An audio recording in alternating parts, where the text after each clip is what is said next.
Hello friends, welcome to LK custom. மாதவரத்துல இருந்து video எடுத்துட்டு இருக்கோம். நிறைய ராயல் என்ஃபீல்ட் புல்லட் வந்து இவங்க கிட்ட சேலுக்கு இருக்கு. ஸோ இப்போ பாத்தீங்கன்னா ஒரு ஃபுல்லா ரெஸ்டோரான ராயல் என்ஃபீல்ட் புல்லட் ஒன்று வந்திருக்கு. ஆனா இதோட டீடைல்ஸ் சொல்லிடுங்க. ஹாய் ஃப்ரெண்ட்ஸ், இது வந்து 1995 மாடல். ஓகேண்ணா. 2 ஓனர். நான் எஃப்சி கரண்ட் பண்ணி கொடுத்துட்றேன். இன்சூரன்ஸ் நெக்ஸ்ட் 1 இயருக்கு இருக்கு. புது பேட்டரி, பெல் டிரைவ், டிஸ்கு எல்லாமே. ரிம் ஸ்போக்ஸ் மட்டும் கொஞ்சம் ரஸ்ட் எல்லாம் இருக்கும். மற்றபடி பாடி கிட்டலாம் ரொம்ப நியூவாவே தான் இருக்கும். சீட் கவர் முதல் கொண்டு எல்லாமே.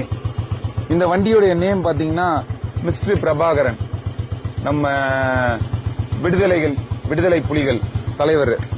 அவர் ஞாபகார்த்தமா இந்த பேரை வச்சிருக்கேன். அவர் ஃபேன் ஃபாலோயர்ஸ், அவர் ஃபேன் பாய்ஸ், அவங்களுக்கு இந்த வண்டி ரொம்ப பிடிக்கும்.